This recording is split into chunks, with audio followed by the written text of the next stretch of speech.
Hey guys, welcome to another episode of Bolen Sound Productions. Today I'm going to be showing you guys how to enhance your stereo masters. So right now I'm working on a song for my band called Enter the Paradox, and the song we're working on today is called Fallen Heroes. And basically right now everything's already mixed and mastered for the most part, but on this particular song I decided it needed a little bit more stereo enhancement. And what I mean by that is it basically needed a little bit more oomph in certain areas, certain frequencies. So basically I'm using this mix to bounce out to another stereo session, and I'm going to be adding some multi-band compression. So I'm going to play a little bit of the song right now for you guys to hear where it's at and how it could be improved.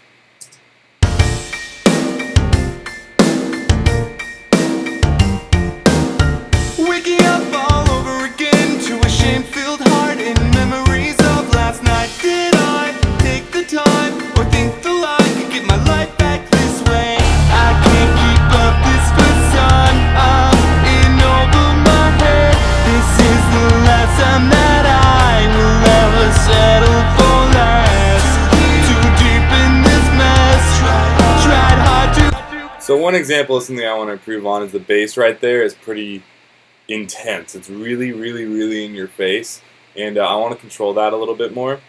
Right now, this is the multi-band compression I have on the bass master bus specifically for the bass. And I want it boosted like that. I want it kicking ass right there. And it's just not really married with the kick right now, and that was the decision I made after hearing a bunch of things in this master that I felt needed a little bit more oomph. Technically, usually I would just master a song with the way I have it right now, with everything bust out to master faders, but every once in a while, depending on the way things were recorded or different things like that, I might bounce out to do some more stereo enhancement, basically. Something else, another reason why I wanted to do some more stereo enhancement is because, let's see here, the vocals. Look at that. Look at all those notches that I had to do to get out the harshness of these vocals. Granted, I might have gone a little crazy with it, but I was satisfied with the vocal, but once I listened to it in my car, I noticed it sounded kind of thin, obviously. But there's a lot of harsh frequencies in there, and one reason why that happened is because I recorded with these AKGs, the K44 Perception. When I was recording with it, these don't have the high end that you really need to hear when you're doing vocals, and I was recording in very harsh. So I had to control all that with the EQ, but I really liked the performance. So now that I've taken a lot of the highs out, I'm going to be bringing it back in more with the multi-band compression when I go back to do another stereo master bounce. Here's the next section of the song.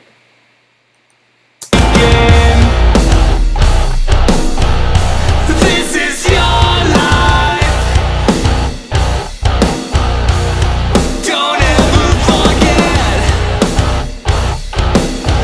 There's second chances when the fall.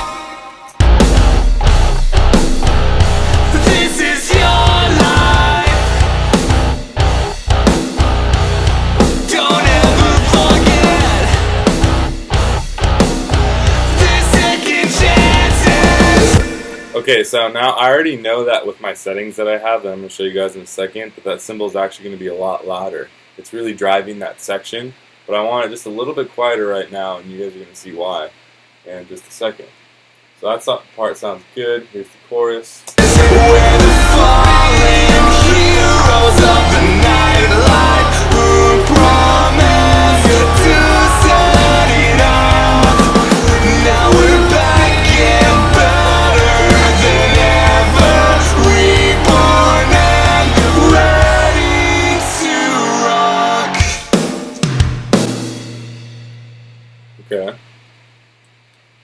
Chorus sounds good. It's going to be slamming even more once I get it bounced out like I'm talking about.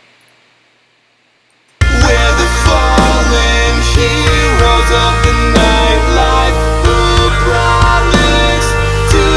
Now, something I wanted to control was actually hearing the breakdown, a little de-essing problem that was going on. Ready to rock. This is your life.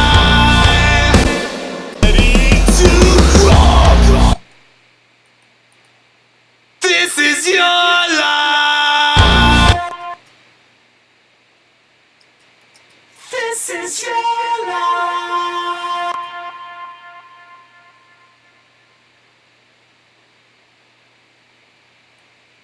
Okay, so I'm going to throw a de-esser in right here on the chain. This is your life. This is your life. This is your life.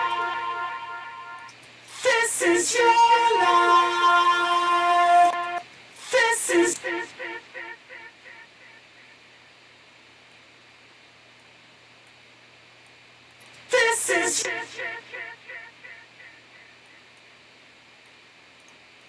is this is this is this is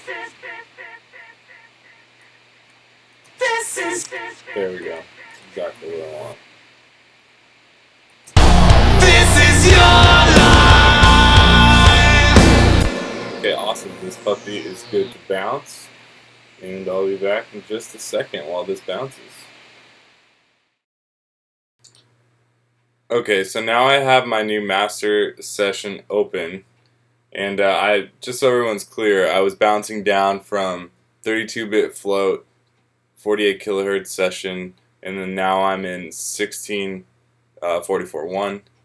And so I'm just putting my final stereo enhancement on. So when I say that, what I do for stereo enhancement is see, as you can see, I have the stereo wave file right here, and I have another master fader open. It's busing into it. The track's busing into the master fader, and I have this EQ right here. I heard some problem frequencies in this area, and I cleaned that up a little bit, kind of in the mids, low mids, and so here we go. Here is what I'm doing. So here's my master, my multiband compression on the master fader for this, and basically all my vocals are living around the 7 hertz range, so I'm boosting those up and compressing those a little more so they're all the same level but getting a little more presence. And then right in this area around 1K, I'm boosting the guitars and compressing them a little stronger right in this area so they're right at the edge of the speaker. That's the way I kind of like to visualize it. I want to make sure all my mixes, everything's right at the edge of the speaker, because there's something magical about, if you ever looked at the metering, like you'll see the levels coming out of it, and there's the green, there's the orange, and there's the red. Like, you want your mixes right in that orange area. That's where I found that they sound the best. They're pumping. They're really fat in the mix. You hear everything in the edge of the speaker, and I love that sound. And the low end, I have it controlled a lot.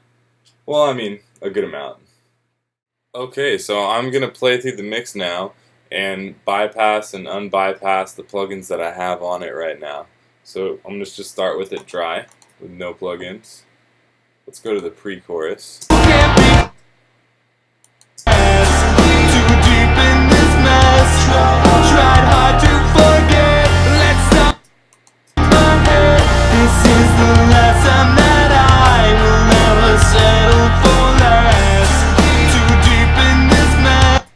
Okay, so you can hear what the Pro Q2 is doing. It's definitely helping out here. The auto gain is really helping out as well.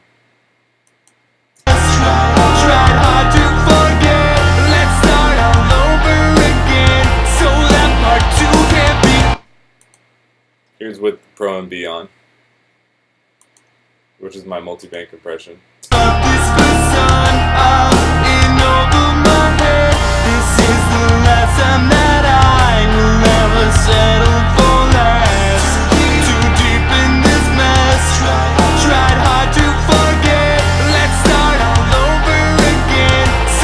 So yeah, these plugins are really doing a lot to the mix as far as overall enhancing. I mean, you really hear the crystal clear highs come in, but it's not harsh. The guitars are kicking ass, the bass is much more controlled, and overall it just adds this entire element of smoothness to the track. So yeah, let's go to another section. Let's go to the chorus.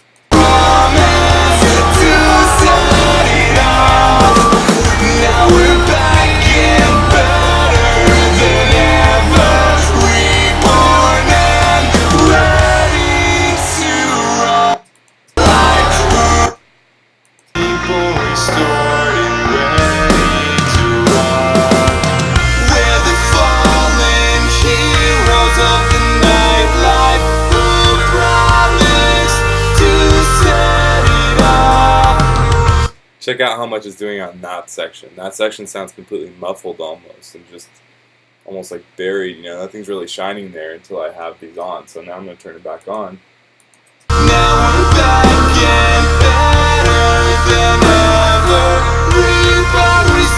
Let's say I didn't even use the multiband compression. I mean, the Pro Q2, it's really clearing up a lot of muffled buildup of frequencies, you know.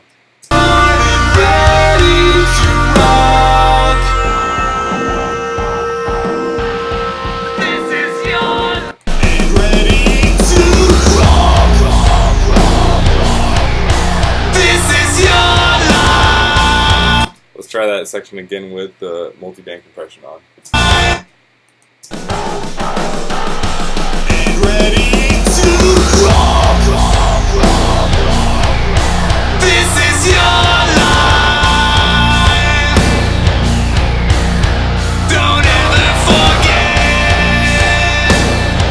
So as you can see, it really adds this really nice, you know,